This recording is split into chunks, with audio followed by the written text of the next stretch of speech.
사상교회 식구님들, 지금부터 광고가 시작됩니다. 집중해서 들어주세요. 교회 소식입니다. 예배에 참석하신 분들과 인터넷으로 예배에 참여하신 분들을 환영합니다. 모임 안내입니다. 새가족 수료식이 오늘 오전 2부 예배 후에 있습니다. 명단은 주보를 참조하시고 진심으로 축하해 주시고 기도해 주시기 바랍니다. 사순절 안내입니다. 기간은 2월 14일 수요일부터 3월 30일 토요일까지이며 오늘은 사순절 5째 주일이며 다음 주일은 종려주일입니다. 사순절 기간 동안 예수님의 십자가 고난과 죽음을 묵상하며 경건한 신앙생활에 힘쓰시고 부활 소망으로 살아가시기 바랍니다. 고난주간 온 식구 특별 새벽 기도회 안내입니다. 25일 월요일부터 29일 금요일 새벽 5시 은혜홀에서 있으며 강사는 이주영 목사입니다. 주제는 평범한 이들을 들어서 비범하게 사용하신 하나님입니다. 기도로 준비하시고 모두 참석하셔서 은혜의 시간 되시기 바랍니다. 비정관 공사 중 주차 관련 안내입니다. 주보 내용을 자세히 읽어보시고 잘 기억하셔서 도움되시기 바랍니다. 학습 세례 일정 안내입니다.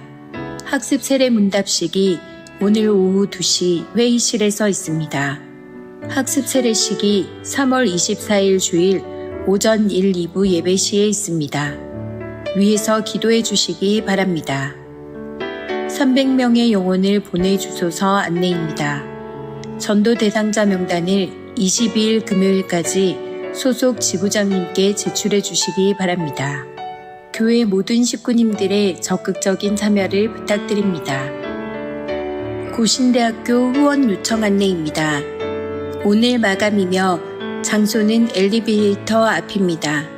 사용하지 않는 헌옷이나 이불, 담요, 신발 등을 수거합니다. 문의는 복지위원회 책임총무 이기철 집사에게 하시기 바랍니다. 교우 소식입니다. 결혼 소식입니다. 14-1구역 장병만 집사, 문원숙 권사의 자녀 장수은 양과 한봉우 장립집사, 이순남 권사의 자녀 한빛누리 군의 결혼식이 23일 토요일 오후 1시에 연산동 다비다 웨딩홀 3층 그랜드 볼룸홀에서 있습니다. 오전 11시 30분 단위 농협 앞 버스로 출발할 예정입니다. 위에서 기도해 주시고 축하해 주시기 바랍니다. 장례 소식입니다. 15-1구역 이도규 성도의 모친 장례를 잘 마쳤습니다. 15-2구역 임병태 원로 장로의 모친 김영자 A 권사의 시모 소천하셨습니다. 빈소는 금곡동 좋은 장례식장이며 위로 예배는 오늘 오후 예배 후 교회에서 출발할 예정입니다. 천국 환송 예배는 18일 월요일 오전 7시 교회에서 출발할 예정입니다. 슬픔을 당한 가정을 위해 기도해 주시고 위로해 주시기 바랍니다. 이번 소식입니다. 8-1구역 황수야 집사, 광안동 박원욱 정형외과에 8-1구역 오금자 집사, 사직동 미남 정형외과에 입원하였습니다. 교계 소식입니다. 부산 서부노회 주일학교 연합회 순회 헌신 예배가 오늘 오전 2시 30분 세계 비전 교회에서 있습니다. 각 위원회 모임은 주보를 참조하시고 모두 참석하셔서 은혜의 시간 되시기 바랍니다. VIP 새가족을 환영합니다. 지난 주일 등록하신 새가족들입니다. 새가족들을 진심으로 환영해 주시고 위에서 기도해 주시기 바랍니다.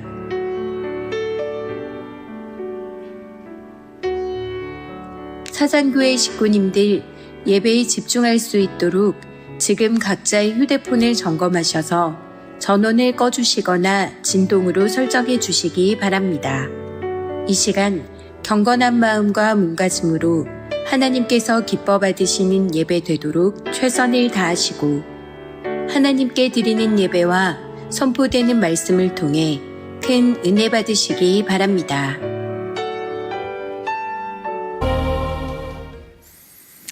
할렐루야. 먼저 아까 광고 중에 하나 좀 수정된 걸 말씀을 드리겠습니다. 다음 주 월요일 날 25일부터 한 주간 되는 특별 새벽 기도 시간이 5시로 광고됐는데 5시 반부터 그렇게 하는 걸로 그렇게 수정이 되었습니다. 다음 주에 또 한 번 더 광고를 올리도록 하겠습니다. 그리고 장례 광고가 한 건 더 있는데요. 10-1구역에 송수남 집사님 남편 김태복 집사님이 소천을 하셨습니다. 오늘 새벽 4시에 소천하셨는데 위로 예배는 오후 예배 직후에 교회에서 출발한다고 합니다. 위로 예배는 가정에서 드리고 입관 예배와 청구 환송 예배는 추후 공지하도록 하겠습니다. 이 슬픔을 당한 가정을 위로해 주시고 기도해 주시기를 부탁드립니다. 자, 이제 다 같이 자리에서 일어나시겠습니다.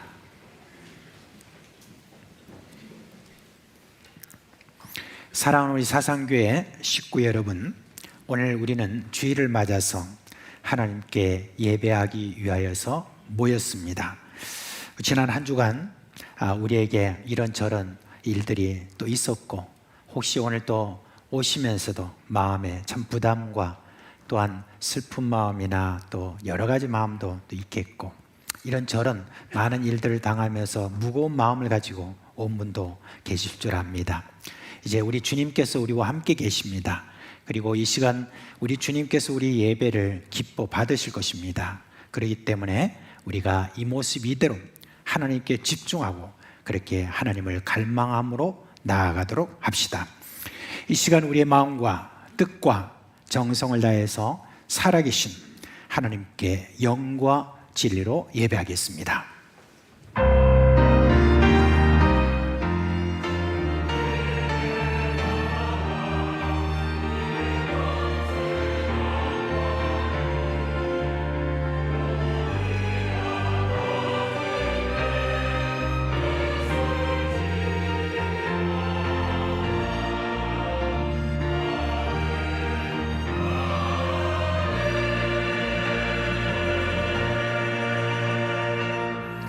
하늘과 땅과 그 가운데 만물의 주인이시며 영광과 찬송을 받기에 합당하신 하나님, 우리의 예배를 받아 주시옵소서. 예수님의 이름으로 감사하며 기도합니다. 아멘.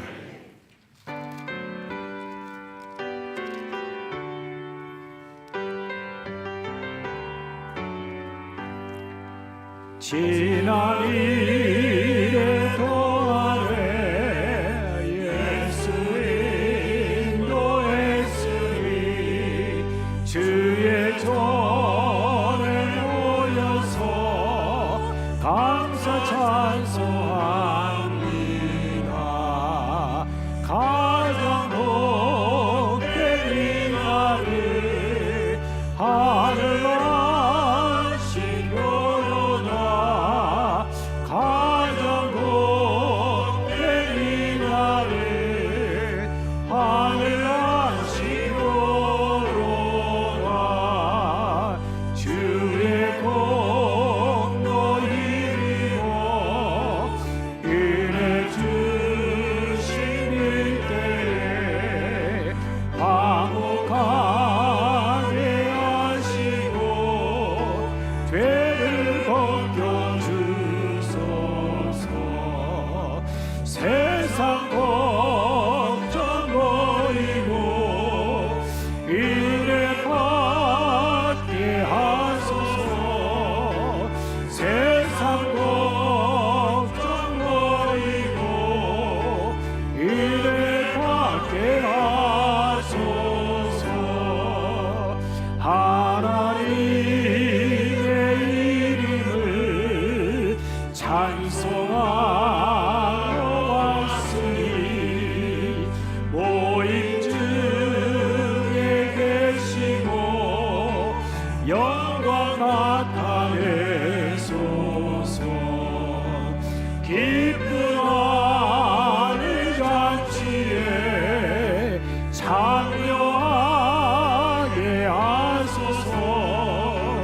기쁜 하늘 잔치에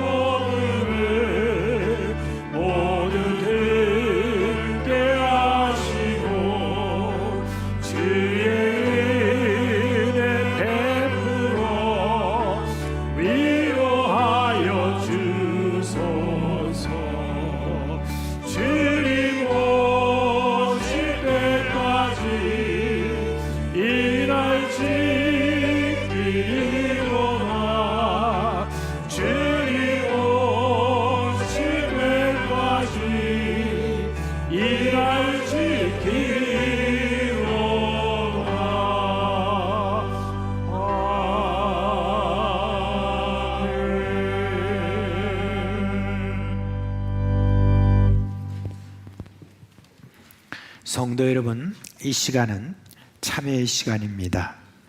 한 주간 또 돌아보면 후회되고 또 한 주간 돌아보면 발견되는 것이 우리의 부끄러운 허물과 죄입니다. 이 시간이 모든 죄를 고백하고 깨끗함을 받는 시간입니다. 우리의 믿음 조상이 내가 이르기를 내 허물을 여호와께 자복하리라 하고 주께 내 죄를 아뢰고 내 죄악을 숨기지 아니하였더니 곧 주께서 내 죄의 악을 사하셨나이다 라고 간증했습니다. 이 시간 예수님의 보혈을 의지하고 한 목소리로 주여 부르고 기도하겠습니다. 주여, 오늘로 자비하신 우리 주님의 은혜 가운데서 이제 사죄의 은총을 받으러 주님 앞에 이 시간 나아오니 우리를 불쌍히 여기시고 주의 긍휼하심을 따라서 예수 그리스도의 보혈의 피로 온전히 씻김받은 그 은혜를 깨닫고 더욱더 주님을 기뻐하고 찬양하며 감사하는 그런 시간으로 우리를 이끌어 주시기를 간절히 바라옵고 원하옵나이다. 헤아리자면 너무나 아버지 하나님이 깊고 넓고 너무나 주님의 높은 그런 죄이오니 주님의 모든 그 넓고 깊은 사랑으로 덮어주시고 역사해 주신 은혜를 우리가 함께 체험하리로나니 사죄의 은총을 내려주시옵소서.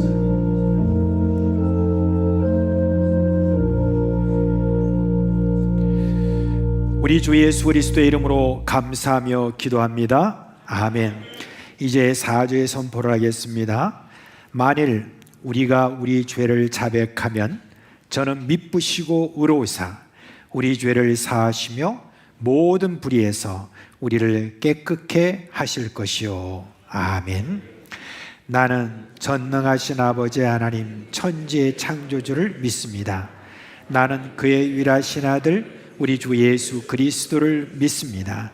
그는 성령으로 잉태되어 동정녀 마리아에서 나시고 본디오 빌라도에게 고난을 받아 십자가에 못 박혀 죽으시고 장사된 지 사흘 만에 죽은 자 가운데서 다시 살아나셨으며 하늘에 오르시어 전능하신 아버지 하나님 우편에 앉아 계시다가 거기로부터 살아있는 자와 죽은 자를 심판하러 오십니다.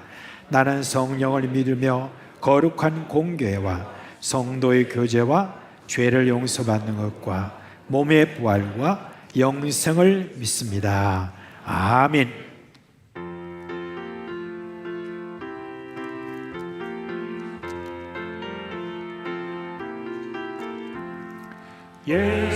예수님은 누구신가 의인 자의 위로와 없는 자의 풍성이며 천한 자의 높음과 잡힌 자의 노인되고 의인 기쁨 되시네. 예수님은 누구신가 약한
우리를 사랑하시되 끝까지 사랑하시는 하나님 아버지, 여호와의 인자하심이 긍휼하심이 무궁하심으로 우리가 진멸되지 아니함이니이다. 이것이 아침마다 새로우니 주의 성실이 참으로 크십니다. 앞 시간에 우리에게 사죄의 은총을 허락하셔서 저희들의 죄를 맑게 씻겨주시고 의의 채색옷을 입히시니 주님께 감사와 찬송을 올려드립니다. 오늘은 사순절 5번째 주일로 주님의 고난을 묵상하며 거룩한 삶을 살게 하여 주옵소서. 마게도냐와 아가야 전 지역에 아름다운 소문으로 지역사회와 교회의 기감이 되었던 데살로니가 교회처럼 115년 동안 사장 지역에 도도히 흐르는 낙동강처럼 이 지역을 살리는 진리의 등대로 무언의 방주로 살아왔고 더욱 살게 하여 주옵소서. 어려운 여건 중에 비정관 건축이 시작되어 힘차게 진행되고 있습니다. 이웃과의 다툼이나 분쟁 없이 안전하게 건축이 되도록 주님 함께하여 주시옵소서. 비정관이 완공될 때 이 지역의 영적 요람으로 자리 잡아 영혼을 살리는 토대가 되게 하시고 우리 다음 세대와 청년들이 이곳에서 훈련받고 은혜받아 믿음의 계보를 이어가게 하여 주시옵소서. 특별히 이 일에 수종되는 건축위원장님과 위원들에게 부사렐과 오올리압에게 주셨던 영감을 주셔서 넉넉히 이 일에 감당하게 하여 주시옵소서. 오늘은 특별히 병약하고 연약한 지체들을 위하여 기도합니다. 여러 가지 암으로 또한 중한 질병으로 병상에서 시험하는 식구들을 온전히 회복시켜 주시고 암덩어리들이 사라지고 병의 근원도 말끔히 사라져서 이 모든 역사하심으로 말미암아 교회에 큰 기쁨이 되게 하여 주시옵소서. 300명의 영혼을 우리에게 보내주셔서 사상교회가 날마다 부흥되게 하시고 예수님 오시는 그 날까지 주님의 기쁨이 되는 교회가 되게 하여 주시옵소서. 오늘은 새가족 수료식이 있습니다. 8주간의 긴 시간 동안 주님을 알아가며 오롯이 주님의 사랑을 체험하며 잘 적응하여 선한 청지기로서의 사명 감당할 수 있도록 성령님 늘 함께 하여 주시옵소서. 생명의 말씀으로 단위에 서신 목사님 성령 충만케 하셔서 마르지 않는 말씀이 셈을 허락하여 주시고 이 강단이 오염되지 않는 십자가의 복음을 증언하는 강단이 되어서 무수한 생명이 구원받고 하나님의 자녀가 되게 하여 주시고 사상교회의 뜰을 밟는 자 중에 한 사람도 그냥 돌아가는 자 없게 하여 주시옵소서. 목사님의 기도에 속히 응답하여 주셔서 기쁨이 충만한 교회 되게 하여 주시고 세계 곳곳에 복음 들고 주의 사명 감당하시는 모든 선교사님 힘주시고 능력 주셔서 아름다운 복음의 열매 주렁주렁 열려 하나님의 기쁨이 되게 하시고 또한 안전과 건강을 지켜 주시옵소서. 여전히 우리 속에 있는 연약함, 육체의 질고와 어려운 경제 환경과 결혼과 취업 문제, 자녀 문제를 안고 기도하시는 모든 식구님의 기도에 속히 응답하여 주시옵소서. 오늘도 이 모양 저 모양으로 예배를 돕는 모든 손길 위에 하나님의 위로와 은혜가 넘치게 하옵소서. 오늘 올려드리는 호산나 찬양대와 오르 가나낙단의 찬양을 온전히 받으시고 우리의 헌금과 기도가 향기되어 보좌에 올라가기를 원하옵나이다. 믿으신 우리 주 예수 그리스도의 이름으로 간절히 기도드렸습니다. 아멘.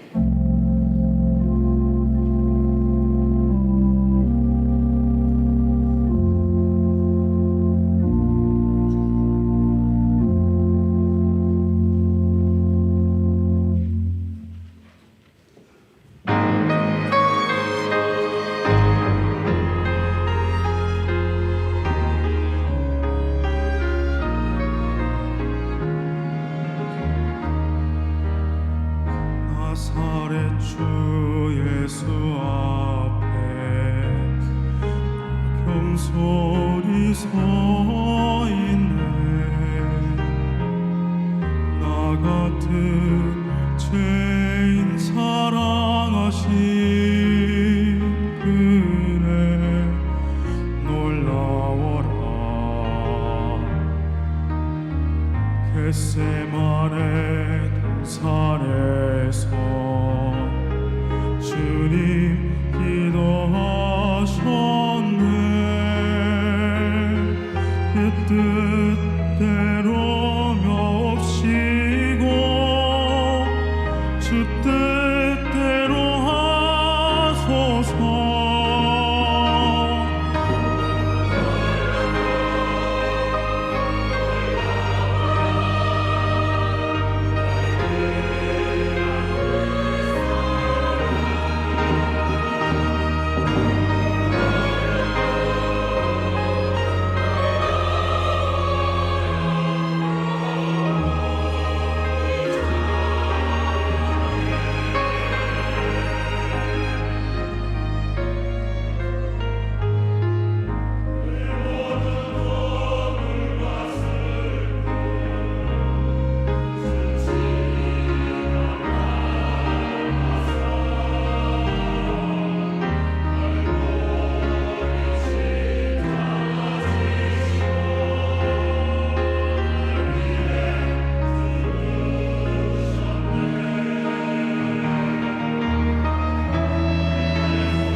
드려진 헌금 하나님께 봉헌하겠습니다. 함께 기도하겠습니다. 하나님 아버지, 이 시간 저희를 예배하며 헌금을 드립니다. 11조와 감사와 주정과 선교와 여러 목적을 저희들이 이 헌금에 담아 드립니다. 하나님, 이 헌금을 축복하여 주옵시고 헌금이 가는 곳곳마다 하나님의 영광이 드러나도록 하여 주시옵소서.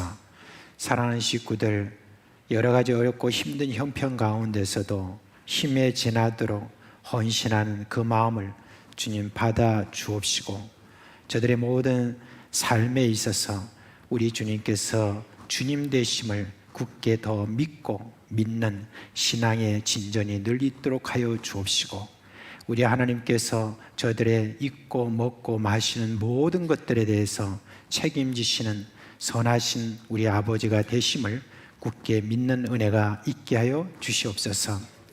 이제 하늘의 신령한 것과 함께 땅의 기름진 것으로 풍성하게 우리 가운데 그렇게 행하실 우리 주님을 믿습니다.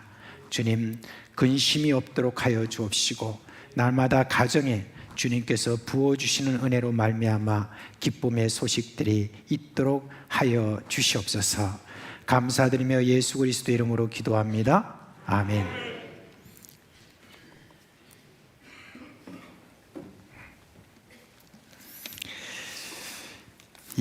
오늘 우리 3월달 성경암송 함께 하도록 하겠습니다. 함께 하겠습니다. 시작.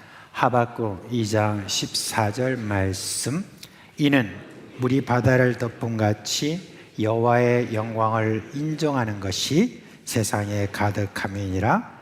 하박국 2장 14절 말씀. 아멘. 오늘 설교할 본문은 여호수아서 24장입니다. 여호수아서 24장입니다. 여호수아서 24장 14절로 18절에 있는 말씀입니다. 14절로 18절에 있는 말씀입니다. 이 시간 우리 함께 읽도록 하겠습니다. 그러므로 이제는 여호와를 경외하며 온전함과 진실함으로 그를 섬기라. 너희 조상들이 강 저쪽과 애굽에서 섬기던 신들을 치워버리고 여호와만 섬기라. 만일 여호와를 섬기는 것이 너에게 좋지 않게 보이거든 너희 조상들이 강 저쪽에서 섬기던 신들이든지 또는 너희가 거주하는 땅에 있는 아모리 족속의 신들이든지 너희가 섬길 자를 오늘 택하라.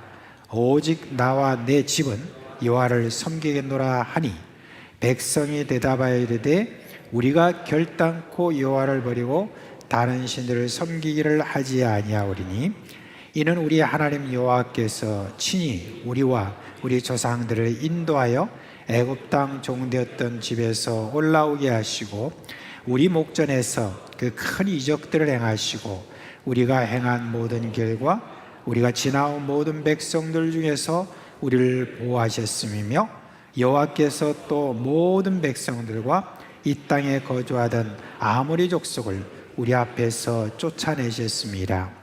그러므로 우리도 여호와를 섬기리니 그는 우리 하나님이심이라 하니라. 아멘. 올해 우리 교회의 표를 기억하십니까? 어떤 분은 이렇게 지금 보고 계시는데 하나님을 어떻게 하라고요? 힘써 하나님을 알자라고 하는 표입니다. 그래서 이제 지난 1월 달부터 믿음의 조상들에게 하나님은 어떤 하나님으로 저들에게 나타나셨는지에 대해서 말씀을 여러분께 전했습니다.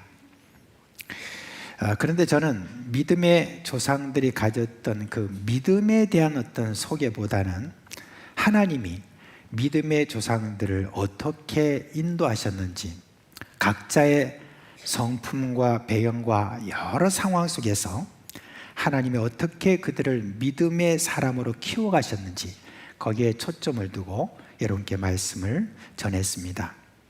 그런데 오늘은 좀 그 기조를 좀 바꾸어서 여러분께 말씀을 드리려고 해요.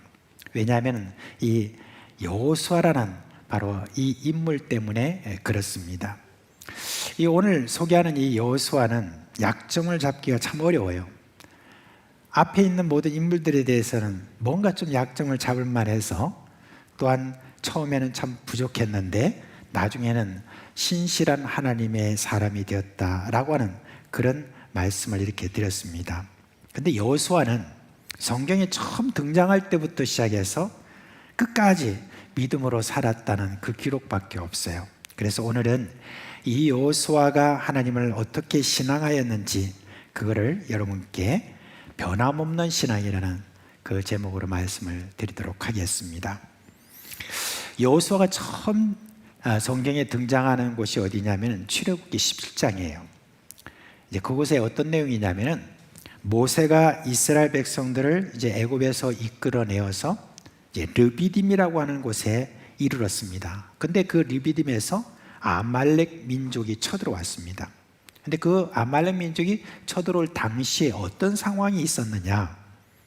이스라엘 백성들 안에 불만, 불평이 아주 팽배해 있었던 그런 때였습니다. 안 그래도 길이 험한데 이 르비딤에 오니까 이곳에 마실 물이 없습니다. 그러니까 모세를 원망합니다. 왜 우리를 이런 곳으로, 이 험한 곳으로 데려와서 우리를 이렇게 힘들게 하느냐? 우리를 죽일 작정이냐? 라고 막 소리를 지릅니다. 모세의 표현을 빌자면은 백성들이 자기를 죽이기로 작정한 것 같아 라고 할 정도로 그런 위급한 상황이 되었습니다. 그러자 하나님이 모세에게 지팡이로 반석을 치도록 해서 거기서 물을 내게 되었습니다. 근데 여러분, 우리가 그냥 이렇게 성경을 읽어보면서 물이 나왔다, 그러니까 반석을 딱 치니까 거기서 시냇물이 졸졸졸 흘렀다 라고 혹시 여러분 생각할지 모르겠는데 한번 생각해 보십시오. 그때 그 인구가 줄잡아서 몇 명 정도 되느냐? 이스라엘 백성들이 광야에 나온 이스라엘 백성 숫자가 무려 한 200만 명 정도 된다고 그랬습니다. 근데 그 많은 사람들이 다 마실 물, 그 마실 물을 구하려면은 어느 정도 여러분 물이 쏟아져 나와야 될까요? 강처럼 흘러야 되지 않겠습니까? 그냥 위에서 바에서 콸콸콸콸 그렇게 쏟아져 내려왔지 않겠습니까? 정말 그걸 본 사람들이 다 깜짝 놀랐고 다 기적이다, 와 우리 하나님 대단하시다 라고 이렇게 해야 됩니다. 그런데 이 백성들이 그렇게 하지 않았습니다. 이 일이 일어난 다음에 성경은 이 이스라엘 백성들이 어떤 사람이냐, 어떤 말을 했느냐에 대해서 이야기를 합니다. 거기 보면 이스라엘 자손이 여호와를 시험하면서 이런 말을 했다고 해요. 여호와께서 우리 중에 계신가 안 계신가? 그렇게 했단 말입니다. 말하자면 하나님께서 이와 같은 놀라운 일을 행하신 것을 보고도 백성들은 여호와 하나님이 자기들과 함께 계신다는 것을 믿지 못했다고 그렇게 합니다. 얼마나 괘씸한 그런 백성입니까? 이런 백성들의 모습을 몰래 엿보고 있는 그런 자들이 있었습니다. 그 자들이 누구냐면 바로 아말렉 민족입니다. 이스라엘 백성들이 막 몰려오니까 이 아말렉 민족 그 숫자에 비해서 적거든요. 그러니까 겁을 먹었습니다. 그래서 저 사람들 어떡하려고 하고 이렇게 보고 있다가 세상에 그 이스라엘 백성들을 보니까 걱정할 게 없습니다. 이스라엘 백성들을 보니까 군대 조직도 제대로 갖추지 못하고 무기 하나 없지요. 그리고 지금 게다가 어떤 일이 벌어졌습니까? 그냥 뭔가 좀 문제가 생기면 불평, 원망 뭐 이런 것들만 하는 그런 오합지졸과 같은 그런 백성들이니까 아이 잘됐다, 요때다 싶어가지고 어떻게 했습니까? 이 아말렉이 바로 쳐들어왔습니다. 자, 근데 어떻게 되겠습니까? 그런 강한 아말렉 민족이 이렇게 왔을 때에 그때 이 이스라엘 백성들이 그들을 어떻게 이길 수가 있겠습니까? 근데 모세가 여호수아에게 이렇게 명령합니다. 백성들을 모아 나아가서 싸우라 이렇게 말합니다. 근데 여러분 그때 여호수아에게 어떤 마음이 여러분 들었겠습니까? 지금 눈으로 보는 상황은 어떻습니까? 모세가 말하는 바로 그 백성이 어떤 백성입니까? 아무리 눈을 씻고 보아도 용사다운 용사가 없어요. 툭 하면 불평하고 원망하는 이런 백성들을 모아서 무슨 전쟁하라고? 또 무기 하나 제대로 갖추지 못하고 당연히 무기 하나 제대로 다루는 그런 사람이 없는데 여호수아가 이런 말을 모세에게 할 수 있지 않겠습니까? 아니 명령만 내리시면 답니까? 저보고 뭘 가지고 싸우라는 말입니까? 이렇게 말할 수 있습니다. 그런데 여호수아는 모세의 명령에 그대로 순종합니다. 그리고 나아가서 싸웁니다. 도대체 여호수아는 무엇을 보았을까? 그런 생각이 듭니다. 근데 성경을 보면 답이 또 나와 있어요. 여호수아가 딱 하나 믿는 게 있어요. 그건 뭐냐면 모세가 한 약속입니다. 모세가 백성들을 모아서 나가 싸우라 해놓고 그 다음에 하는 말이 나는 하나님의 지팡이를 잡고 산 꼭대기에 서리라 그렇게 했습니다. 그때 여호수아에게 들린 말, 나는 지팡이를 잡고, 이렇게 이야기했습니다. 여호수아가 애굽을 나올 때 몇 살이었는지는 성경에 정확하게 기록되어 있지 않습니다. 그런데 한 가지 분명한 것은 모세가 지팡이를 들 때 어떤 일이 생겼는지 저는 보았습니다. 한마디로 뭐가 일어났습니까? 기적이 일어났습니다. 여호수아는 그것을 기대하고 전쟁에 나섰던 것이죠. 과연 모세가 산꼭대기에서 지팡이를 위로 들 때 기적이 일어났죠. 그 강한 아말렉 군사들을 허약한 이스라엘 백성들이 막 이기는 겁니다. 물론 이렇게 지팡이를 딱 들고 있었던 손이 그냥 힘이 풀려가지고 쭉 내려오면은 어떻게 됩니까? 아말렉 군사들이 이기고, 또 올리면은 또 이스라엘이 이기고. 그러니까 아론과 홀 두 사람이 옆에서 양쪽에서 팔을 딱 갖다 올리니까 계속해서 그렇게 있으니까 결국은 아말렉 군사들을 다 물리치게 되었습니다. 여러분, 만약에 여호수아가 그런 어떤 모든 여건과 형편, 이런 모든 것들에 의지해서 저가 생각했다면 전쟁에 나설 수도 없고 승리는 꿈에도 못 꿉니다. 그런데 여호수아는 딱 하나, 그냥 모세가 한 말에 의지해서 전쟁에 나섰습니다. 저는 하나님이 하신 모든 말씀에 대해서 우리가 순종해서 무엇을 했다라고 하는 그런 어떤 신앙적인 말 이전에 우선 모세라고 하는 사람에 대해서 이렇게 충성스럽게 그 말에 의지했던 그와 같은 이 여호수아를 참 높이 삽니다. 여러분, 군대에서 가장 중요한 덕목이 뭔지 아십니까? 복종입니다. 부하는 상관의 명령에 복종해야 되는 것이죠. 근데 여호수아는 모세가 누군지를 분명히 알았고 또 모세를 그렇게 인정했습니다. 모세는 하나님이 이스라엘 백성들을 가나안 땅으로 인도하는 총사령관이라는 것을 알고 있습니다. 그리고 그걸 인정했습니다. 그래서 그의 명령은 곧 하나님의 명령이라고 여겼습니다. 그러니까 여건이 마련되지 않고 아무리 불리한 상황이라 할지라도 개념하지 않고 상관인 바로 이 모세의 말에 복종하였던 것이죠. 말하자면 여호수아는 아주 충성스러운 군사였던 것입니다.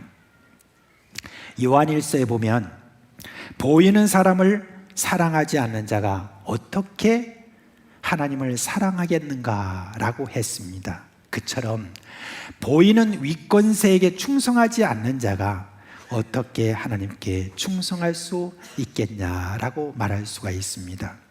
여러분, 사도 바울, 그 유명한 사도 바울은 디모데에게 편지를 쓰거나 다른 분들에게 이렇게 편지를 쓸 때, 특별히 어떤 목회자들에게 편지를 쓸 때 뭐라고 이야기했냐면, 네가 지금 가지고 있는 이 복음을 제대로 잘 전할 그런 사람의 특징이 뭐냐? 바로 충성스러운 사람이다 라고 그렇게 이야기를 했습니다. 사실 여러분, 참 이렇게 목회를 이렇게 쭉 이렇게 지금 해가고 있는 가운데서 참 많이 느끼는 것은 바로 그것입니다. 보이지 않는 하나님에게 이렇게 말씀을 내가 순종해도 당신 목사의 말은 내가 마음에 안 들면 내가 순종 안 할래요 하는 그런 분들이 계세요. 근데 사실은 목사가 무슨 그냥 하나님 아닌 말씀 아닌 걸 여러분에게 말씀을 그렇게 한다면 여러분, 그럴 때는 여러분이 불복종해도 되지만은, 그러나 때로는 여러분께 어떤 말씀을 하나님의 말씀으로 그렇게 권고할 때는, 그럴 때는 그걸 하나님의 말씀으로 받고 그리고 거기에 대해 순종하는 것이 저는 옳다고 생각합니다. 그걸 여러분들이 만약에 보이는 그런 어떤 권위에게 순종하지 않는 자가 어떻게 하나님의 말씀에 순종한다고 그렇게 말할 수가 있겠습니까? 그렇습니다.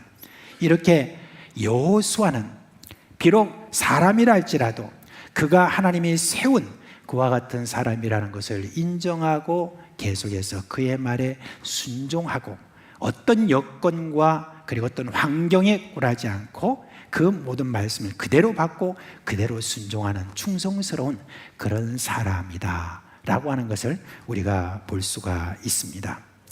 그 다음에 이야기에 등장하는 이 여호수아, 어떤 사람이냐? 하나님의 약속에 근거한 그런 신앙의 소유자임을 알 수 있습니다. 이스라엘 백성들을 이제 바란 광야라는 곳까지 와서 모세는 이스라엘 백성들에게 이렇게 말합니다. 각 지파에서 한 명씩 추천하라. 가나안 땅의 형편을 잘 살펴서 나에게 보고하도록 하겠다. 그렇게 해서 이제 각 지파에서 뽑은 12명이 모세 앞으로 나왔죠. 근데 그 지파의 지도자인 한 사람, 에브라임 지파에서는 누가 나왔냐면 호세아가 나왔습니다. 근데 여러분, 호세아는 바로 여호수아의 이전 이름입니다. 호세아라는 뜻은 뭐냐면 나는 구원자다, 이런 뜻이죠. 근데 여호수아는 뭐냐? 여호와가 구원자다 하는 그런 뜻입니다. 그러면 호세아가 언제부터 여호수아라는 이름으로 고쳐 불렀는지 그게 참 궁금했어요. 근데 성경에는 그게 정확하게 나와 있지 않습니다. 그래서 저는 언제 그런 일이 났냐 했더니 아마 이 정탐꾼 이 사건이 있은 다음부터 그 이름을 여호수아다라고 이렇게 고쳐 부른 것으로 생각합니다. 그럼 어떤 일이 있었습니까? 가나안 정탐 이후에 12지파에서 나갔던 사람들이 다 이제 돌아왔습니다. 돌아와가지고 이제 거기에 있는 지형이라든지 그리고 성, 그리고 무엇보다도 거기에 어떤 사람들이 살고 있는가 하는 데 대해서 이제 다 보고를 하는데 아주 그냥 그림을 다 그리듯이 그렇게 자세하게 다 이제 자료를 모아가지고 보고합니다. 이제 그 중에 12지파 중에 한 10지파 사는 정탐꾼들이 이렇게 말합니다. 우리가 가서 보니 그 땅 참 좋기는 좋은데 거기에 사는 사람들을 보니까 우리가 도무지 이기지 못할 것 같습니다. 군인들을 보니까 키도 크고요, 얼마나 훈련을 잘 받았는지 다 사람들이 다 열을 맞춰서 왔다 갔다 하는 거 보니까 우리가 그냥 주눅이 들더라고요. 그것뿐입니까? 그들이 가진 그 무기를 보니까 우리가 가지고 있는 것은 상대가 안 될 것 같습니다. 이렇게 보고를 하는 거예요. 이렇게 말하니까 백성들 가운데 이제 불안한 기운이 쫙 이렇게 퍼지면서 그러면서 계속 웅성거리기 시작합니다. 근데 이때 유다 지파에서 뽑힌 정탐꾼 갈렙이 나서죠. 뭐라고 말합니까? 여러분 잠깐만요. 우리 좀 조용하시고 제 이야기를 좀 들으세요. 우리 그 땅으로 갑시다. 가면 우리가 능히 이길 것입니다. 라고 아주 간단하게 이렇게 막 소리를 이렇게 외쳤습니다. 그런데 이 말이 끝나자마자 다른 열정탐꾼들이 어떻게 말합니까? 무슨 그런 말을 하냐? 당신은 그곳에 가가지고 그 있는 사람들을 보지도 못했느냐? 우리보다 머리 하나는 더 큰 그들을 보지 못했느냐? 우리 스스로 보기에도 우리는 그들에 비해서 메뚜기와 같아. 그렇게 이야기를 한 거예요. 그러니까 이 이야기를 듣자마자 백성들 가운데 이내 큰 소동이 일어납니다. 이전 버릇이 나오는 거예요. 다시 기적적으로 먹고 지금까지 기적적으로 마시고 기적적으로 적으로부터 보호를 받았는데 그 기적들은 하나도 생각 안 하고 또 원망하고 불평합니다. 울고 불면서 왜 우리를 이런 곳으로 데려와서 우리를 죽게 하느냐? 애굽에서 죽을 데가 없어서 이 험한 땅에 와서 우리를 죽게 하느냐라고 고래고래 소리를 지르고 막 그냥 안에서 막 이제 막 사람들이 막 소동하는데 정말 한두 번도 아니고 이스라엘 백성들이 계속 이런 식인 것을 보는 제가 지금 읽는 제가 참 정말 신경질 날 정도니까 우리 하나님께서 얼마나 신경이 나겠습니까? 그걸 또 보고 있는 모세는 또 어떻고요? 그러자 열 정탐꾼 그 중에서 갈렙과 12 정탐꾼 중에서 갈렙과 여호수아가 둘이 딱 힘을 합쳐서 나섭니다. 그때 이제 여호수아와 갈렙이 딱 나서서 말할 그 당시 그 분위기는 뭐냐? 그 분위기는 여호수아와 갈렙이 이런 말을 하면은 아마 돌에 맞아 죽을 지경입니다. 아주 그냥 거기는 목숨을 걸고 지금 이렇게 하는 말이에요. 근데 어떤 말을 합니까? 이렇게 말합니다. 우리가 정탐한 땅은 심히 아름다운 땅이라. 여호와께서 우리를 기뻐하시면 우리를 그 땅으로 인도하여 들이시고 그 땅을 우리에게 주시리라. 여호와를 거역하지 말라, 두려워하지 말라. 그들은 우리의 먹이다. 그래서 그들의 보호자는 그들에게서 떠났고, 그리고 여호와 하나님이 우리와 함께 계신다. 우리는 지금 이 말을 들으면 어때요? 바로 저절로 아멘 나오죠. 그죠? 근데 여러분 아멘을 크게 안 해서 조고 계시는가? 어떤 잘 모르겠는데, 그러면 여러분 이 말이 아멘 이렇게 우리가 속으로라도 나오죠. 그죠? 그런데 나옵니까? 안 옵니까? 네. 그런데 지금 여기 이스라엘 이 백성들은 여러분 어떤 반응을 보냐면 돌로 쳐서 죽이려고 하는 그와 같은 반응을 보였다고 합니다. 여러분 그 위기 상황 속에서, 목숨이 왔다 갔다 하는 상황 속에서 지금 갈렙과 여호수아가 무엇에 근거해 가지고 이렇게 가나안 땅으로 올라가서 그들을 물리치자 그러고 하나님 우리와 함께 계신다고 이렇게 담대하게 여러분 말할 수 있었을까요? 그거는 바로 하나님의 약속이 그 마음에 새겨졌기 때문에 그런 것입니다. 여러분 여기서 어떤 어려운 상황이 우리가 생기잖아요. 힘든 상황이 생기잖아요. 그런 어떤 상황이 이렇게 우리에게 벌어지면은, 그러면요 우리는 거의 다 그 상황에 딱 매몰돼서 그쪽으로 들어갈 수밖에 없는 연약한 자들입니다. 그런데 그런 가운데서도 하나님의 말씀이 기억나고 그 말씀을 그대로 담대하게 외칠 수 있는 그런 담대함, 여러분 이게 여러분 어디서 나오는 줄 아십니까? 그거는요 적어도 하나님의 말씀이 그 마음에 어떻게 새겨져 있을 때만 가능한 것입니다. 저는 여호수아와 갈렙이 이런 말을 이렇게 할 수 있는 신앙이 어디서 확보됐을까라고 생각을 또 해봅니다. 성경에 잘 안 나와 있지만은, 그러나 여호수아와 갈렙, 특별히 여호수아에 대해서 성경이 말할 때는 누구라고 하냐면 눈의 아들 여호수아 이렇게 말합니다. 늘 그렇게 이야기를 해요. 그런 걸 보면은 분명히 지금 아버지 눈에 대한 뭔가 좀 하고 싶은 말이 있지만 성경에서는 그걸 침묵하고 있으니까, 성경이 뭐 다 이야기하자면 너무 많으니까. 근데 이 사람이 누구냐? 여호수아의 아버지로서 저가 이집트의 노예 생활로 있으면서도 계속해서 아마 여호수아에게 하나님의 말씀을 가르쳤는데, 이스라엘 전통으로 보아서 철저하게 하나님의 말씀을 그 마음속에 새기는 그와 같은 일들을 했을 거로 저는 생각합니다. 그리고 난 다음에 이제 모세를 만났습니다. 그리고 모세 시종이 되었습니다. 그리고 모세 곁에서 모세가 하는 그 모든 일들을 신앙의 눈으로 이렇게 보게 된 거예요. 다 같이 보았습니다. 기적을 다 같이 보았습니다. 다 같이 맛보았습니다. 근데 백성들은 그 모든 것들을 일어날 때마다 불평하고 원망하고 또 기적을 맛보고 또 다시 그랬습니다. 그러나 여호수아 그분은 그렇지 않았습니다. 바로 이게 하나님의 약속을 해주신 데 대한 증거로 기적을 보여주셨다라고 생각하고 그 모든 하나님의 약속의 말씀을 가면 갈수록 더 확신 있게 마음속에 새겨졌기 때문에 그런 어떤 목숨이 왔다 갔다 하는 상황 속에서 저는 이 말씀을 그대로 외쳤던 것입니다. 여러분, 이제 모세가 나중에 이제 이런 이야기를 했습니다. 모세가 이제 하나님의 말씀에 대해서 여러분들은 어떻게 해야 되느냐? 하나님의 말씀을 마음에 꼭 새기라. 그렇게 이제 신명기 6장에 보면은 이스라엘 백성들 다 이제 가나안 땅 바로 앞에 놓고 그렇게 이제 이야기한 것을 볼 수가 있습니다. 근데 그렇게 마음에 새기려면 여러분은 어떻게 해야 되느냐? 길에 있을 때든지 집에 있을 때든지 잘 때든지 또 깨어날 때든지 아침이든지 저녁이든지 늘 말씀을 가까이 하라.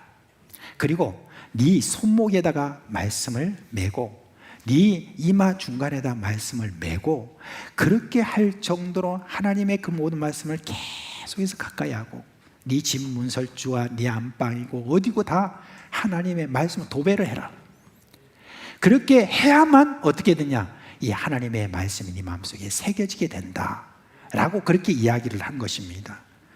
하나님의 말씀이 그렇게 새겨지는 어떤 그런 새김이 있어야 하나님의 약속에 대한 그와 같은 신뢰가 생기는 것이고 그 하나님의 약속을 믿는 그 믿음은 어떤 위기 상황과 어떤 어려움 상황에 놓을 때 그때 아주 담대하게 입으로 확 튀어나오게 돼 있다는 말입니다.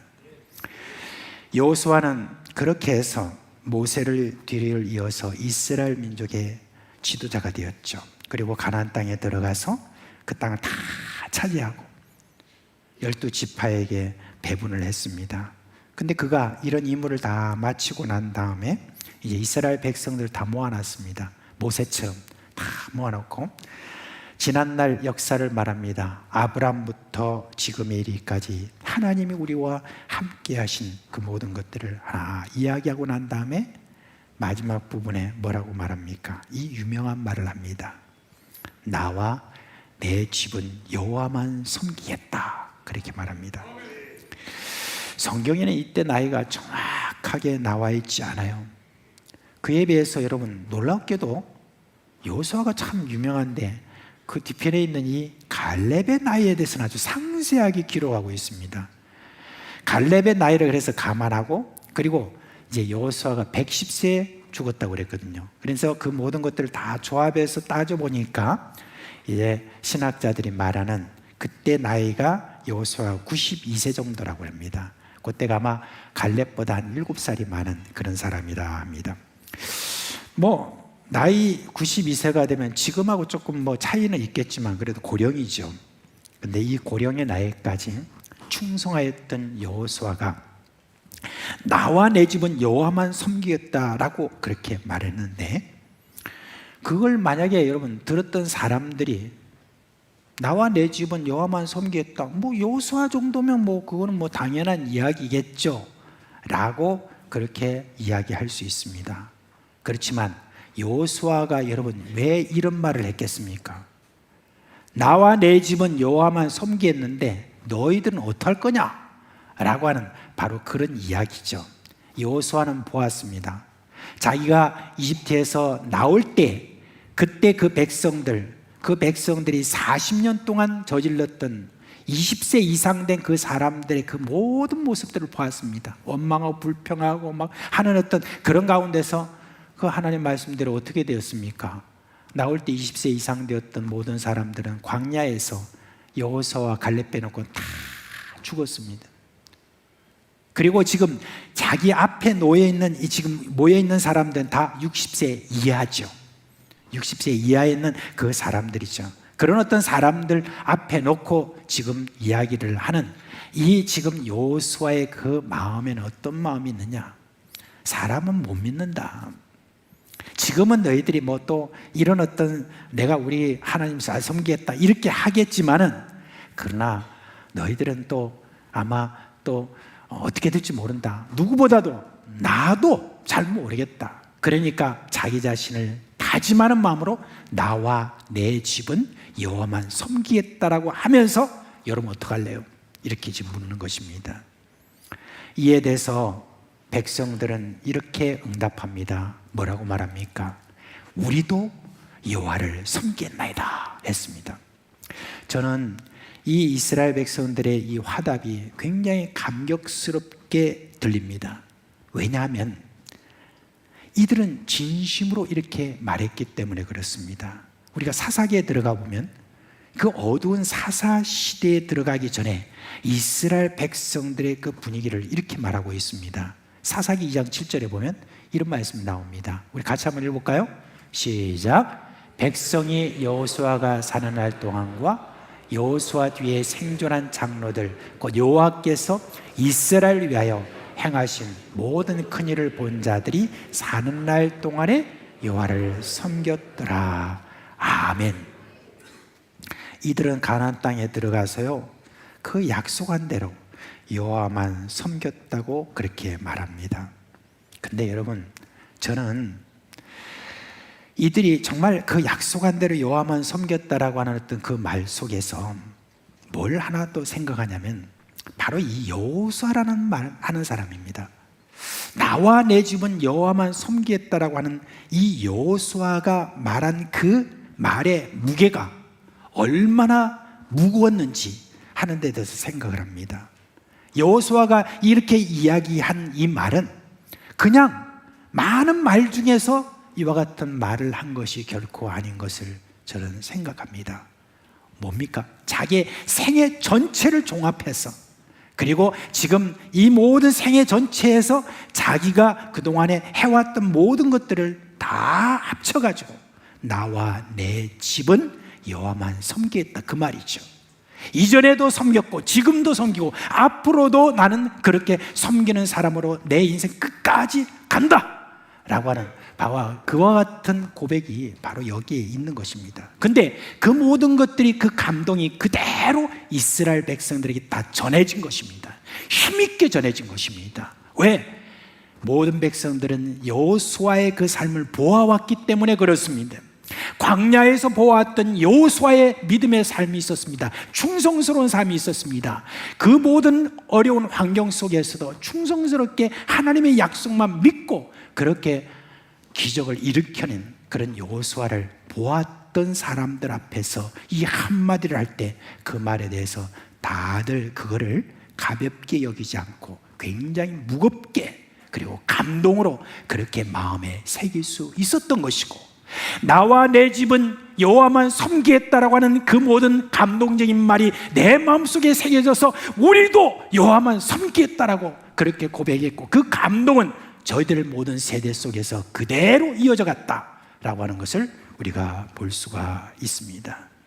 여러분, 한 사람의 신실한 신앙의 여정은 이처럼 여러분 영향이 큽니다. 처음부터 끝까지 철저히 신앙으로 살려고 몸부림하는 그것은 한 사람으로 끝나는 것이 아닙니다. 그가 평소에 던진 말도 그냥 땅에 떨어지지 않습니다. 사람들의 그 마음에 새겨져서 반향을 일으키고 사람들에게 감동이 되는 것이고, 그 힘의 여운은 다른 사람의 일생에 큰 영향을 미치는 것입니다.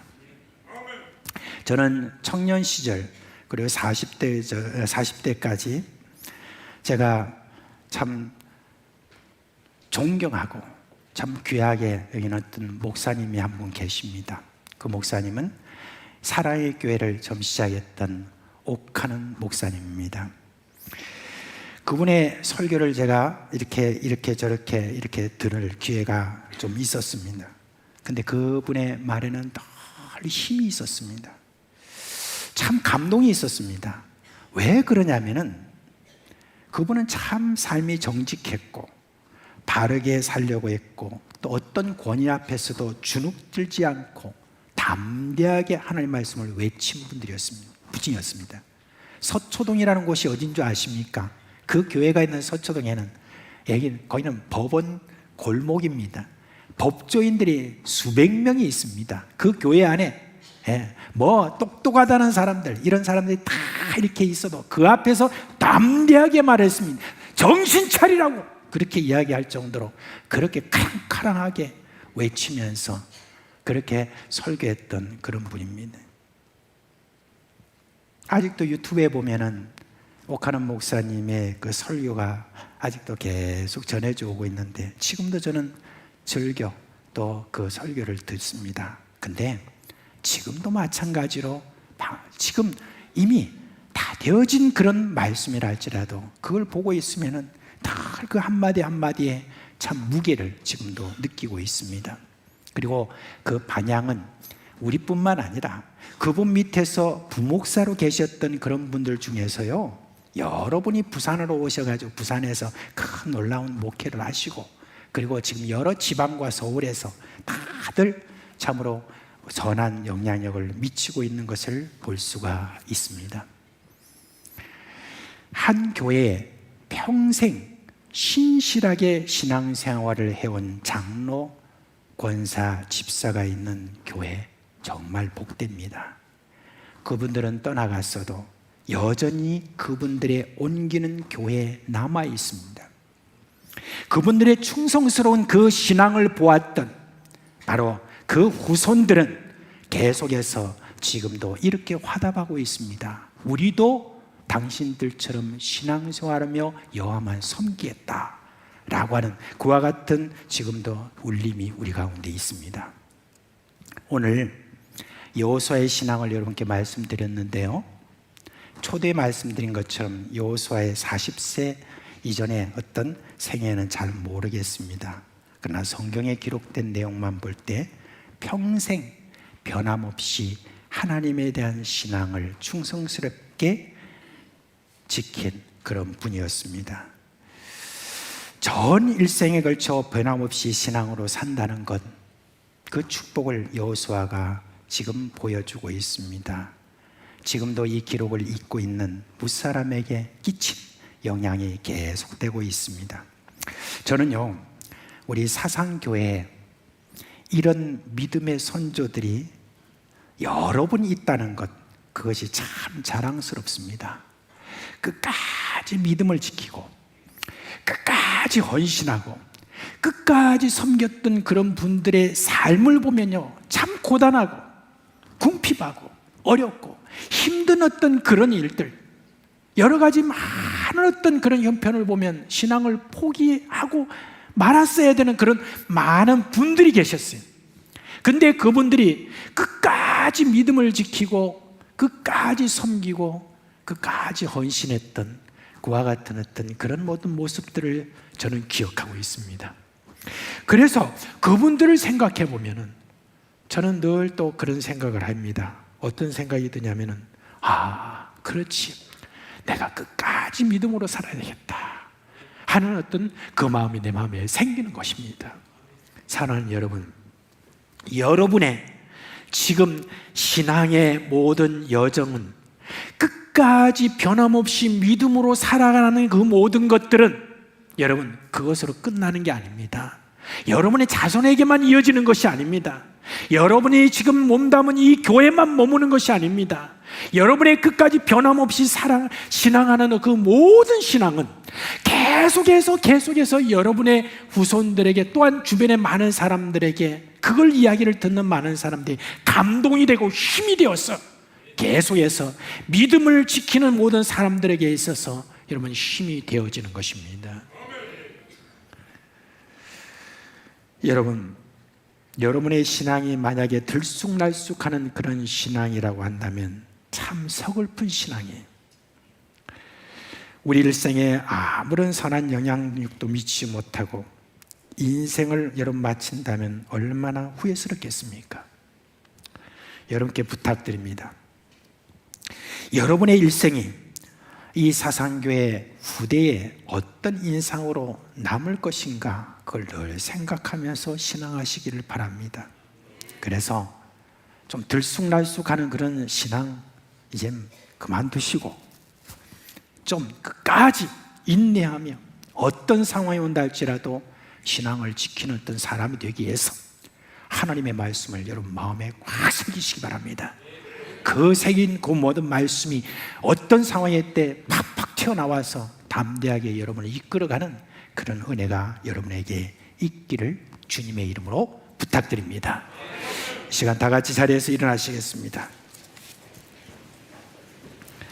찬송가 312장 우리 함께 부르겠습니다. 312장 함께 부르겠습니다.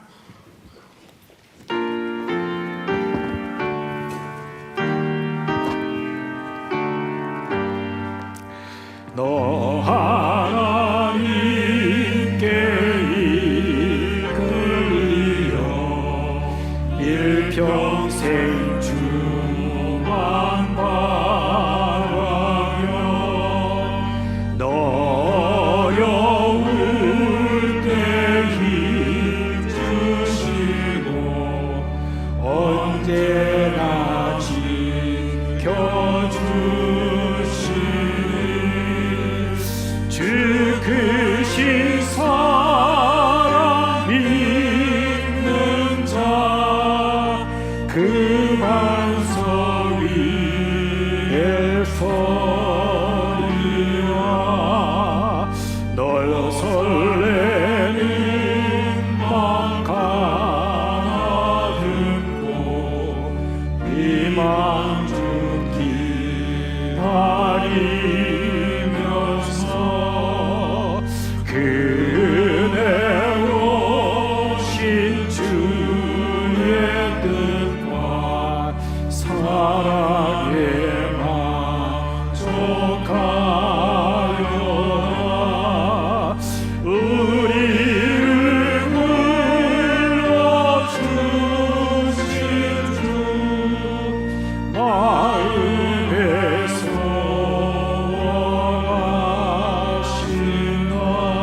주시리라.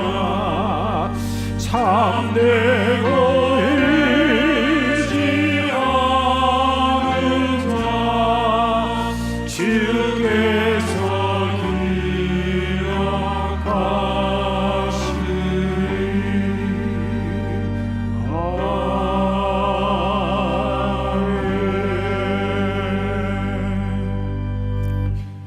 우리 주 예수 그리스도의 은혜와 하나님 아버지의 그 크신 사랑과 성령의 우리 가운데 계시면서 일으키시는 그 모든 생명의 역사가 내일 평생 하나님만 섬기겠다라고 하는 그 모든 작정을 하고 있는 사랑하는 우리 교회 모든 식구들의 머리 위에와 그 가정과 생업 위에 영원토록 함께 있을지어다. 아멘. 성부성자와 성령 하나님 영광을 받으옵소서. 영원토록 무궁히 성삼위께 영광. 아멘. 예, 자리에 앉아 주시기 바랍니다. 지난 주간에 장례 마친 후에 우리 예배 참석하신 이도교 성도님 모친상 당한 후에 예배 참석하셨습니다. 자리에서 일어나시죠. 예, 우리 함께 기도하겠습니다. 하나님 아버지, 어머니 먼저 보낸 다음에 오늘 장례를 또 마치고 예배 참석한 이도교 성도님 위로하여 주시옵소서. 또 그 마음속에 우리 주님을 온전히 믿는 그 믿음 가운데 잘 거할 수 있도록 역사하여 주시옵소서. 예수 그리스도 이름으로 기도합니다. 아멘. 예, 우리 호산나 찬양대 부활절 칸타타 홍보 영상 다음에 우리 세 가족 수료식을 하도록 하겠습니다. 먼저 보여주시죠.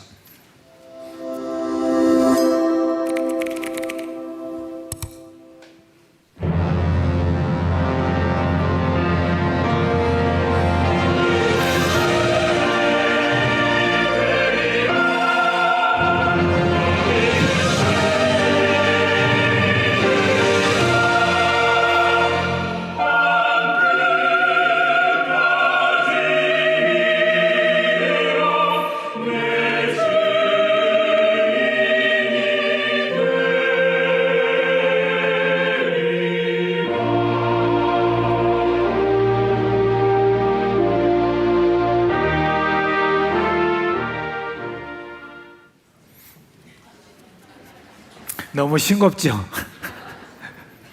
근데 아주 무게가 있습니다. 네, 반갑습니다. 세가족부 총무를 맡고 있는 왕창호 집사입니다.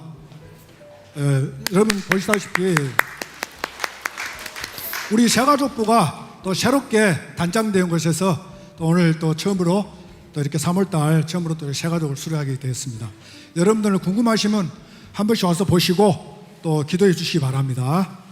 지금부터 2024년 세가족 수료식을 진행하겠습니다.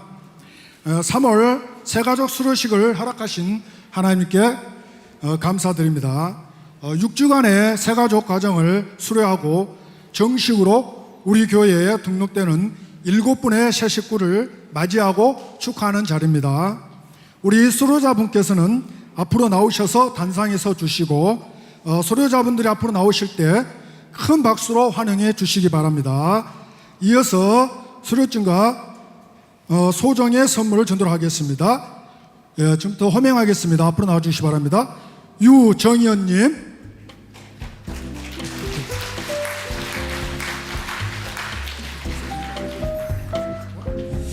네, 윤상우님, 아까 했잖아요. 처음 시작할 때. 네, 우리 서두기님 같이 이렇게 나와주시기 바랍니다. 그 다음에 이준형님, 그 다음에 이지민님, 진순이님, 최덕기님, 이상 7명입니다. 네, 큰 박수로 환영해 주시기 바랍니다.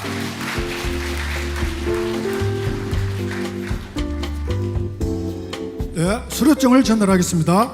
수료증 24-021호 성면 유정연. 이 사람은 본교회 새가족 교육에 따른 소정의 가정을 성실히 이수하였으므로 이 수료증을 수여합니다. 그런즉 누구든지 그리스도 안에 있으면 새로운 피조물이라. 이전 것은 지나갔으니 보라 새 것이 되었도다. 고린도후서 5장 17절 말씀. 2024년 3월 17일 사상교회 담임 목사 이주형. 24-022호 성명 윤상운. 내용은 같습니다. 24-023호 성명 서두기. 내용은 같습니다. 24-24호 성명 이준혁. 내용은 같습니다. 24-025 성명 이지민. 내용은 같습니다. 24-026호 성명 진수은이. 내용은 같습니다. 24-027호 성명 최덕기. 내용은 같습니다. 계속해서 새가족 수료자분들께서 선물을 증정토록 하겠습니다. 예. 우리 새가족분들 선물 증정해 주시고 한번 다시 한번 큰 박수 쳐주시기 바랍니다. 우리 새가족분들이 6주 가정이지만 때로는 어떤 분들은 8주 가정, 12주까지 됩니다. 어중간에 이렇게 오시니까 그래도 마다니하고 기쁨으로 이렇게 나와서 함께 또 이 과정을 마치고 오늘 또 기쁜 또 수료를 갖게 감사합니다. 이 시간 다 같이 축복송으로 축복해 주시기 바랍니다.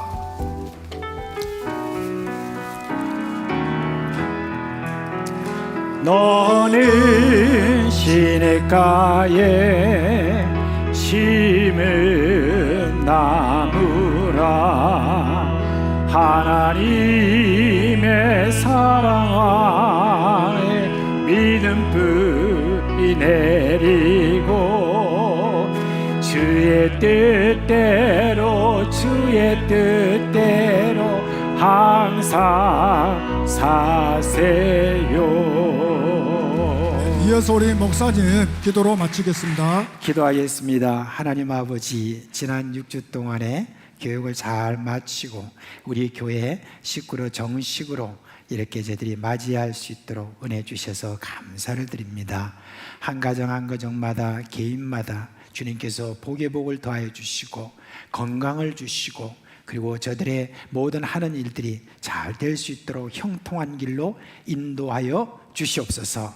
예수 그리스도의 이름으로 감사하며 기도합니다. 아멘. 나가실 때 큰 박수 한번 더 쳐주시기 바랍니다. 감사합니다. 네, 들어가시면 되겠습니다. 아 그래, 좀 이따가 여기 좀 내려가시고. 자, 우리 주 예수 그리스도의 은혜와 평강이 여러분과 함께 하시기를. 잠깐만요. 우리 잠깐만 계세요. 잠깐만 하나만 하고 갔으면 좋겠습니다. 우리 김성식 장로님 나오셔서 잠깐만 하실 말씀 있습니다. 잠시만 좀 앉아주시기 바랍니다. 우리가 다른 것이 아니고 들어가세요. 원래 우리 선교전도위원회에서 300명의 영혼을 품고 저렇게 앞에 나왔습니다. 300명의 영혼을 품고 우리 사상교회 300명의 영혼을 하나님 앞으로 인도하기 위해서 우리 함께 나갑니다. 그래서 여러분들의 도움이 필요합니다. 지금까지 오늘 77일째인데 오늘까지 44명이 우리 교회에 새가족이 등록되었습니다. 그래서 300명이면 이제 260명 정도 남았습니다.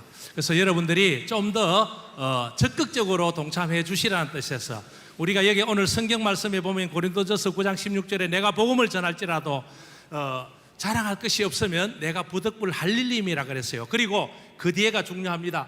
만일 복음을 전하지 않으면 내게 화가 있을 것이라 했는데 무서운 말이잖아요. 자, 고린도전서 9장 14절에 보면은 예수께서 우리에게 복음을 전하면 복음으로 말미암아서 우리의 삶이 생명이 살리라고 그랬습니다. 그래서 우리 복음을 꼭 좀 전하고 올 한 해에 최소한도로 내가 한 명은 전하겠다. 원래 300명의 영혼, 한 지구에 한 교구에 100명, 한 지구에 20명, 한 구역에 5명, 원래 우리가 딱 3교구로 맞추어졌습니다. 하나님께서 이렇게 하라고 맞춘 것 같아요. 그리고 교구마다 15교구씩 있습니다. 그래서 여러분들이 꼭 좀 이렇게 이루어 주시고, 우리가 진정 남아 이렇게 구원받고 천국 간다는 자신이 있으면은 내 친구, 내 친척, 내 이웃들을 복음을 전해야 되지 않겠습니까? 그래서 이것은 하나님의 지상 명령입니다. 영혼 구원하는 일은. 그래서 이 시간 제가 한번 부르짖으니까 일부 할 때는 제가 좀 잘 안 됐답니다. 그래서 목사님 조금 잘했으면 좋겠다 이러는데, 내가 300명의 영혼을 보내주셔서 3분 이렇게 할 테니까는 우리 한번 내가 먼저 선장하고 3분 하고 또 하면 된다, 할 수 있다 해보자.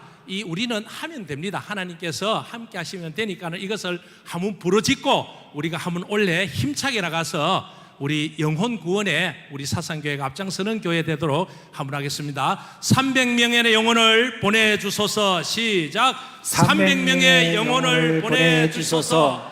300명의 영혼을 보내주소서. 300명의 영혼을 보내주소서.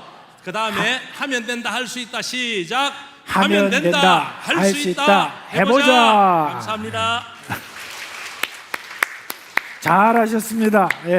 주 예수 그리스도의 은혜와 평강이 여러분과 함께 하시기를 주님의 이름으로 축원합니다. 네.